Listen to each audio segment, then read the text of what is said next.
Vamos dar início a mais um Conta-me. Vamos hoje conversar com mais um membro desta comunidade, uma cara conhecida também deste canal de televisão. Vamos conhecer um pouco do seu lado pessoal, profissional. No meio desta conversa descobrir alguns segredos, porque é o que eu mais gosto de fazer. Mas agradecer nesta primeira fase ao Gregory de Melo pela sua presença. Muito obrigado, Márcia. É um prazer estar cá contigo. Sou apoiante do teu programa, vejo de vez em quando e, claro, é sempre um prazer estar cá para a comunidade também saber quem é que está na comunidade, não é? Exato. Ainda bem que vejo o meu programa, porque assim já ficas preparado o que é que te espera. Isso é mais ou menos. Mais ou menos, então vamos a isso. Greg, onde é que tu nasceste? Eu nasci na cidade de Balieira, no Bedford, Massachusetts, no ano de 1964. A gente já sabe a idade dele. Primeiro segredo, vamos embora. E depois os meus pais vieram para a América em 62. Sou o único dos meus irmãos que nasci na América, mas a minha mãe nasceu em Fall River, no ano de 1927. E como criança, com 6 ou 7 anos de idade, regressou aos Açores com o seu pai e os meus avós, não é? E foram para lá para que Para cidade? São Miguel. Foram para trás porque a minha avó estava um pouco doentada e naquela altura os médicos não sabiam o que era, deram um conselho de voltar para São Miguel por causa do clima e seria melhor para ela, que não havia bem uma cura naquela altura, nos anos 30, não é? Regressaram e depois a minha mãe fez a sua vida. Mas regressaram para que freguesia? Ponta Delgada. A minha mãe é natural das Capelas, o meu pai é natural de Algarvia, de Nordeste, mas o meu pai, com 16 anos de idade, veio para a cidade trabalhar numa agência de viagens, a agência de viagens Melo, naquela altura, e a minha mãe andava na escola para ser professora, ali no antigo São Pedro, o Hotel São Pedro, não é? Naquela área ali na avenida. Foi quando eles se conheceram. Conheceram-se como miúdos, não é? Mas naquela altura os namorinhos era da janela, a minha mãe da janela, o meu pai cá em baixo, e eu penso que uma vez por mês havia uma festa qualquer, encontravam-se lá e então casaram. Quantos filhos nasceram em São Miguel? 3 nasceram lá, 2 irmãos e um irmão mais velho que eu, e a minha mãe somos os únicos nascidos aqui na América. Os teus irmãos, nascidos nos Açores, eles vieram para cá, tinham mais ou menos que idade? Já tem... O meu irmão mais velho tinha uns 8 ou 9 anos, e depois logo a seguir uns 6 anos, e depois a minha irmã 3 ou 4 anos de idade. Só vieram menores, integraram-se aqui nas escolas públicas para aprender o inglês, também aplicaram as escolas portuguesas, naquela altura havia as escolas portuguesas, que ainda há hoje, para também aprender o português. E então, nasci... Mas foi o Greg nasceu em New Bedford. Em New Bedford. E já vinhas de um casal de 3 filhos. Foi um acidente de percurso ou os teus pais? Eu penso que foi um acidente. A minha mãe, com 97 anos, ainda é viva, mas nunca disse a verdade. Não descobriu? Ainda não descobri. Mas e nasce o Greg de Melo nos Estados Unidos. Como é que tu eras com os teus irmãos? Eras o americano, eles também haviam de crianças? Eu vou dizer que a minha juventude foi muito engraçada, porque os meus irmãos sempre foram trabalhadores, tinha com a gente se chamava um paper route, distribuição dos jornais naquela altura, e eu ia ganhar uns troquezinhos, muito menos que eles ganhavam, porque, claro, eles eram maiores, e o meu trabalho era subir ao 3º andar de uma casa para distribuir o jornal. Eles não queriam subir as escadas. Eu, como mais novo, tinha aquela energia, aquela força para subir lá acima e com solene. E antes de vir o caminhão com os jornais para distribuir, a gente jogava o futebol americano, ou jogava o beisebol, o futebol português também, com pessoas, claro, mais velhas que eu. Eu fiquei maduro, não é? Maduro mais cedo com uma criança normal, porque estava sempre rodeado com pessoas mais velhas que eu. E Greg, a língua? Os teus pais só falavam em português contigo? Era obrigatório. Em casa era sempre português, não havia desculpa nenhuma, porque não queria que a gente esquecesse as nossas raízes. As festas portuguesas, as igrejas, tudo em português, e até a escola também portuguesa, no fim de semana ou depois da escola normal. Foi uma obrigação muito engraçada. Fico agradecido aos meus pais por fazer isso, porque na minha vida profissional tem-me ajudado muito.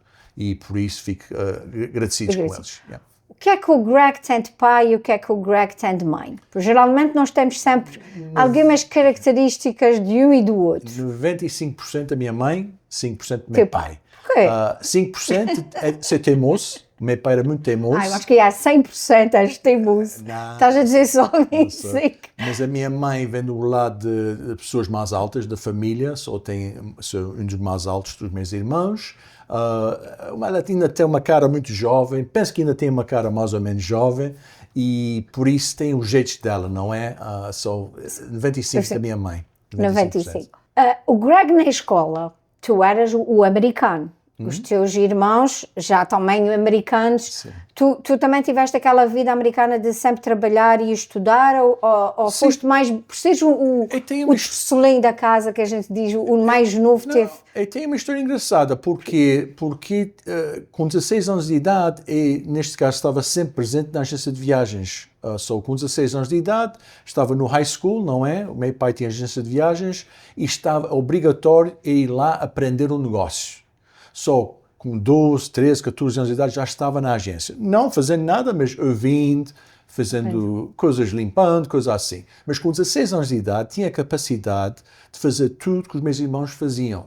Porque já tinha aquela noção de ouvir e perceber da maneira que a agência corria. Havia uns sábados que eu queria estar a jogar beisebol com meus amigos.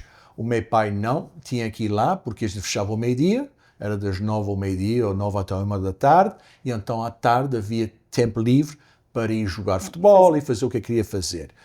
A minha mãe depois meteu-se nisso porque ela sabia que tinha uma juventude que não era das melhores, não é? Que estava sempre amarrado, então convenceu o meu pai para, no high school, quando eu estava no high school, jogar o futebol português e o basquetebol também. E tive sucesso a jogar futebol. Até tive uma bolsa de estudo para ir jogar futebol em Bridgeport, Connecticut, University of Bridgeport. Não fui, não aproveitei porque durante a universidade, os primeiros 4 anos de universidade, trabalhava na agência de viagens e tirava os meus estudos. Só havia... E o que é que tu tiraste na universidade? Qual foi o curso? Contabilidade, accounting. A contabilidade para o meu undergraduate degree, Bachelor of Science in Accounting. Depois, claro, estive na agência de viagens 30 e tal anos, fast forward para a frente, 2008, tomei outro caminho. Tomei outro caminho por sentido. O meu pai já estava reformado naquela altura, o meu irmão mais velho já estava desinteressado das agências, estava no outro ramo, estava em seguros de carro e de casas e tudo, com muito sucesso. O meu outro irmão também estava mais numa carreira já diferente, e vendemos os nossos prédios naquela altura, graças a Deus, como a gente diz, porque em 2008 não se lembra que havia uma crisezinha. Tivemos uma sorte, vender um edifício que tínhamos em Taunton, e nesta altura tive de fazer uma decisão. Ia continuar com a agência de viagens ou ia para outra carreira.